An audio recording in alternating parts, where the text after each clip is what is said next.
Greetings, people of Earth. I'm Rick Harold. Thanks for watching my video and listening to my podcast.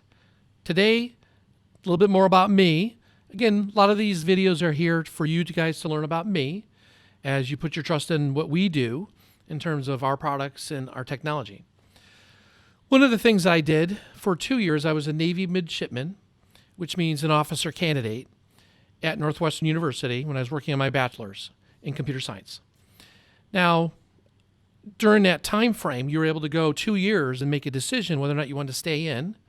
And then if you wanted to, you'd go the 4-year program and then you'd have a commitment to the Navy because the Navy's paying for your tuition and some room and board stuff. Now, Northwestern's pretty expensive. Luckily, I had the ACTs and SATs to get in and my grades, but there was no way I was going to be able to pay tuition. I had to pay my own tuition. My dad didn't have any money.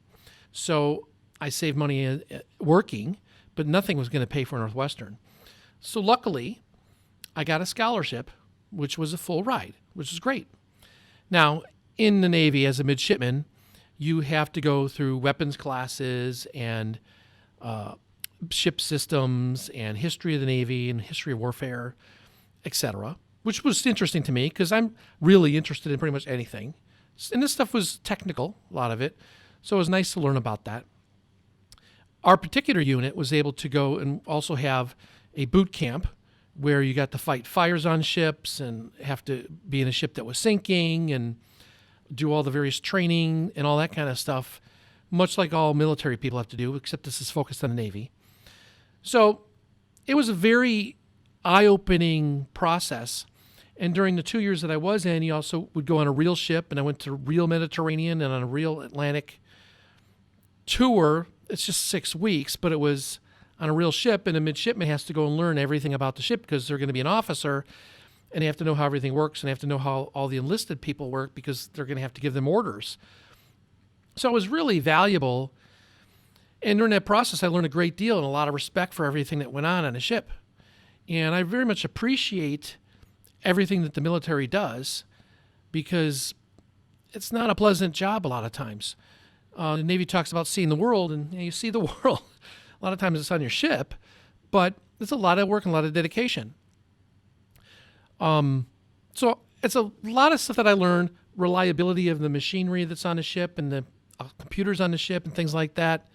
You learn about the procedures and why they work the way they do.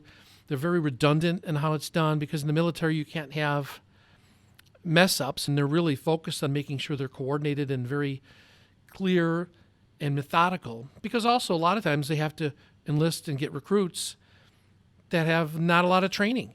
And so you have to train everybody to be able to work together, and you have to be able to do it under circumstances that aren't very good. So they do their best to simulate bad circumstances. And in the Navy, because of the way the midshipman stuff works, you also get to go to Camp Pendleton for a couple of weeks, and they get the tear gas training and crawling on your stomach under barbed wire because the Marines and Navy work together very closely. So it was a great experience. I couldn't get through Northwestern without the scholarship. I greatly benefited from it, and I very much appreciated that. But the other perspective that I got on the world from different kind of job point of view was really beneficial, and it gives you an appreciation for things you do later or understanding of what's going on, at least in different places in the military. And even in how it impacts technology and how I work today in terms of making things reliable and making things redundant to the extent that you can, and how you look at things methodically is impacted. So I was very lucky. Now, I made the decision after 2 years because at that time the IBM PC had just come out in 1981. Apple had just come out a few years earlier, that I felt that after 6 years, because I'd have to have a big commitment, that I'd be a little bit too far behind technically, because the technology on a ship is very reliable, but it's not meant to be super advanced from a consumer point of view. And believe it or not, the technology on a ship is meant to be very reliable.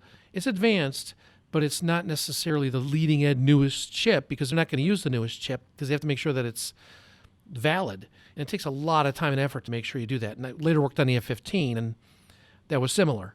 So I felt that I would be behind technically, and I was very technically minded. I had the option at 2 years. I was very lucky to have that option. And I decided I wasn't going to stay in. It was a hard decision, but it's the right one, I believe. But I'm still a Navy person. My dad was in the Navy in World War II, and I appreciated all the time and effort that I had there and a lot of the learning. So I was very lucky to have done that for many reasons. And that's a little bit more about my experience there and a little bit how it impacted me and the knowledge and stuff that I learned. So that's it. All right. Thanks again for listening, and take it easy.